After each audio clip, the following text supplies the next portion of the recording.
Bismillah ar-Rahman ar-Rahim. Voilà, donc là on est de l'autre côté de la mosquée. Donc l'hôtel où on est pour vous situer, il est ici, dans cette direction-là, d'accord? Ok, donc je vais vous faire un peu, Inch'Allah Ta'ala, je vais vous montrer un peu les lieux ici. Ici c'est ce qu'on appelle la Maktaba, d'accord? La Maktaba Makka Mukarrama. Et donc on estime que le prophète Mohammed sallallahu alayhi wa sallam, il est né en ce lieu-là. Aujourd'hui il y a une bibliothèque à la place, d'accord? Donc vous avez pu remarquer, il rase tout.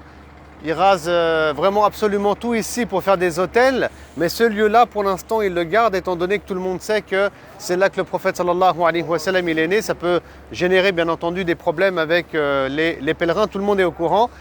Et par conséquent, ici, c'est le quartier des Bani Hashim. Les Bani Hashim, c'est le clan du prophète sallallahu alayhi wa sallam. Hashim était l'arrière-grand-père du prophète sallallahu alayhi wa sallam qui était marié à une médinoise des Khazraj. Ensuite, vous savez, il y a eu un boycott économique et social contre les Bani Hashim et les Bani al-Muttalib vers l'an 7 de la révélation à la Mecque. Et l'idée de ce boycott qui venait des notables, c'était quoi?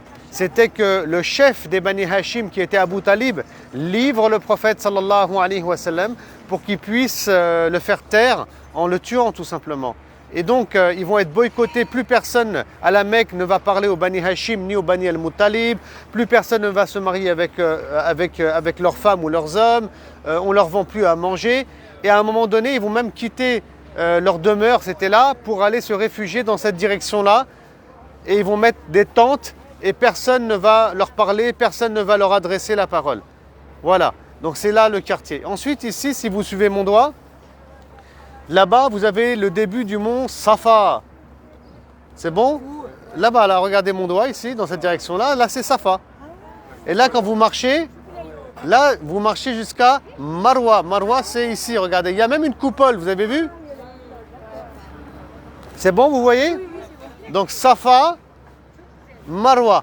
Alors, au niveau du mont Safa, que je vous explique, en bas du mont Safa, c'était le quartier des Bani Makhzoum.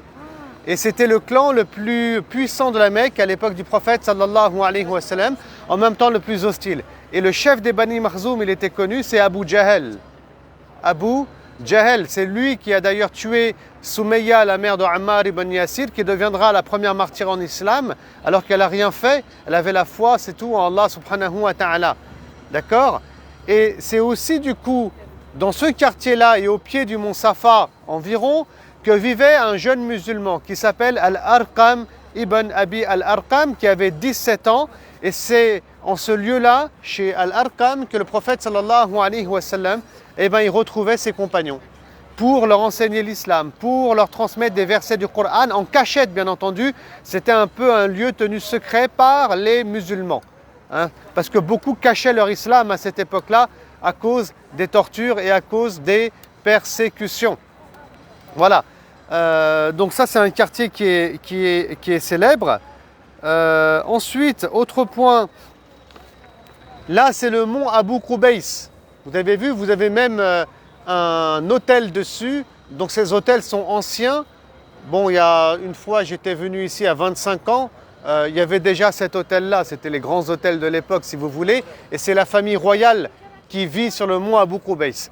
Le mont Abu Qubays que vous voyez ici, donc c'est un mont très important. C'est là que se mettait Ibrahim alayhi as-salam pour inviter les gens de la région qui habitaient là au pèlerinage. Donc on annonçait le début de la saison du pèlerinage à cet endroit-là.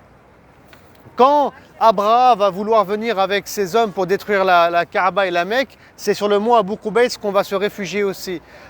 Par exemple aussi, après le traité de paix de Hudaybiyah, l'année suivante, quand les musulmans viennent faire leur Umrah pour une durée de 3 jours, les idolâtres de la cité vont aller se réfugier sur le mont Abu Qubays, qui est vraiment le mont le plus connu à la Mecque, sur le plan historique. Il y a eu beaucoup de choses qui ont été dites sur ce mont-là, et là je vous ai donné déjà quelques éléments. Ensuite, dans cette direction-là, un peu plus, vous avez vu au fond là, où il y a les antennes même en hauteur sur la montagne. Moi, je voudrais que vous regardiez la montagne. Là, c'est le mont Qa'an en fait. Donc c'est la suite de Jabal Omar. Moi je vous ai dit, l'hôtel et les hôtels, ils sont construits sur Jabal Omar en fait. Donc la continuation c'est, je répète, Kouaïqa'an. Naam. Et écoutez bien, le prophète Mohammed, sallallahu alayhi wa sallam, lorsqu'il revenait de la ville de Taïf, on lui avait jeté des pierres là-bas, il était parti chercher de l'aide car son oncle Abu Talib, qui était le chef de clan, était décédé, il était plus protégé ici à la Mecque, le prophète sallallahu alayhi wa sallam. Donc il va à Taïf, mais ça se passe mal pour lui, on lui jette des pierres. Et il part de Taïf, il est accompagné de son fils adoptif Zayd. Et il ne sait pas où aller le prophète sallam. À Taïf, on lui jette des pierres, s'il va à la Mecque, comme il n'est pas protégé, on risque de le tuer. Là, à un endroit qui s'appelle Qarn al-Manazil, on a l'ange des montagnes qui va venir avec l'ange Gabriel. L'ange des montagnes propose de renverser 2 montagnes sur la cité. Et cette cité, c'est pas Taïf comme certains imaginent et pensent et affirment et disent, mais c'est la Mecque, comme dit Ibn Hajar, et c'est quelque chose qui est, comment dire, clair et tranché chez les savants musulmans. Et d'ailleurs, dans certaines versions, il est même dit que les 2 montagnes que l'ange des montagnes voulait renversées sur la fameuse ville et cité, c'est la Mecque. Pourquoi? Parce qu'elles ont des noms, ces montagnes, elles ont été citées. C'est Abu Qubays, c'est Kouaïqa'an en fait. Vous suivez? Et c'est pour ça d'ailleurs que quand on étudie la biographie du prophète sallallahu alayhi wa sallam, pour avoir des bons concepts et des bonnes compréhensions, il est quand même important aussi de connaître les noms de ces montagnes, tout simplement. Donc imaginez, l'ange, il voulait prendre les 2 montagnes, les renverser sur la cité, pour que le prophète sallallahu alayhi wa sallam ne soit pas soucieux de l'avenir qui l'attendait. Mais bien sûr, le prophète sallallahu alayhi wa sallam, il n'est pas dans cet état d'esprit de vengeance, de l'avenir. Il a fait confiance en Allah subhanahu wa ta'ala. Il lui a fait totalement confiance. Il s'en est remis à lui, il s'est remis au destin, qu'il soit bon ou mauvais, fixé par Allah subhanahu wa ta'ala. Et c'est cette voie qui nous montre le messager de Dieu sallallahu alayhi wa sallam. Et donc il demandera à l'ange des montagnes qu'il aille voir Allah plutôt et qu'il demande de guider la génération à venir. Et la génération à venir va devenir musulmane comme le fils de Umayya qui s'appelle Safwan, qui va embrasser l'islam, comme le fils d'Abu Jahl qui s'appelle Ikrima, qui embrassera l'islam, et ainsi de suite. Ensuite, on me pose la question de Dar al-Nadwa, c'était situé dans quelle région? C'est juste à côté du mont Marwa, mais plutôt de l'intérieur, à l'intérieur côté haram, quoi, pas au côté extérieur. Donc plutôt du côté intérieur, c'est là que se trouvait Dar al-Nadwa, qui a été construit par Qusay, 5e ascendant du prophète Mohammed sallallahu alayhi wa sallam. Et les chefs de clan de la Mecque, comme Abu Jahl des Bani Makhzoum, comme Abu Talib des Bani Hashim et d'autres, c'est dans ce lieu-là, Dar al-Nadwa, la maison, c'est comme une assemblée générale, qu'ils se regroupaient pour prendre des décisions importantes communes. D'ailleurs, c'est là qu'ils vont se regrouper juste avant l'hégire du prophète sallallahu alayhi wa sallam et qui vont décider de le tuer, mais Allah subhanahu wa ta'ala, bien entendu, va protéger son bien-aimé. Voilà. Très bien, donc ce qu'on va faire, alors la maison d'Abu Talib, pareil, elle est à quelques dizaines de mètres un peu plus loin ici, parce que c'est tout le quartier des Bani Hashim ici. Non.